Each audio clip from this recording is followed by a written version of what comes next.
আচ্ছা, তোমার আহ যেহেতু তুমি ইন্টারন্যাশনাল স্টুডেন্ট, এখানে আসার পরে তোমার কি ওইরকম ফিল হয়েছে কিনা যে আচ্ছা এই দেশ আমার জন্য না, আমি এই দেশ থেকে অন্য দেশে চলে যাব, অথবা এখানে থাকবো না, অথবা এইরকম এই দেশে আমি রিকমেন্ড করি না নতুন স্টুডেন্টদেরকে, এরকম কোনো ফিল হয়েছে কিনা, অথবা কি বলতে চাও?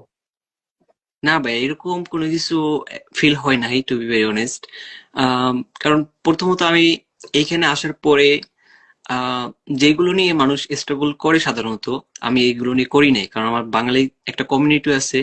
তারপরে ওনাদের যে সিস্টেম গুলো, পাবলিক ট্রান্সপোর্টেশন যে সিস্টেমে আছে, তারপরে আশেপাশে এনভায়রনমেন্ট বলেন, বাসা বলেন, এগুলো সব দিক মিলে আমার তেমন কোনো প্যারা হয় না এখন পর্যন্ত। আর আরেকটা বেশ ইন্টারেস্টিং বিষয় হলো, আমার কলেজে ক্লাস হলো মাত্র 2 দিন। আমার ব্যাচেলরে থাকা অবস্থায় আমার 2 দিন ক্লাস, 5 দিনে আমি এখন বাসায় আপাতত বসা। তো সবকিছু মিলে দিলে ভাই এখন পর্যন্ত আলহামদুলিল্লাহ কোনো সমস্যা হয় নাই। তা আমি মনে করি যারা কোরিয়াতে আসতে চায়, আহ তাদের জন্য ওই যে একটা মেন্টালিটি সেট করে আনতে হবে যে ফ্যামিলি থেকে দূরে আসতেছে, এটা হলো একটা মেইন সমস্যা। যদি বলতে যাই যে ফ্যামিলি ছাড়া অনেক দূরে আছি, এই বিষয়টা ভাই একটু সমস্যা। এছাড়া আর তেমন কোনো সমস্যা দেখতেছি না এখন পর্যন্ত।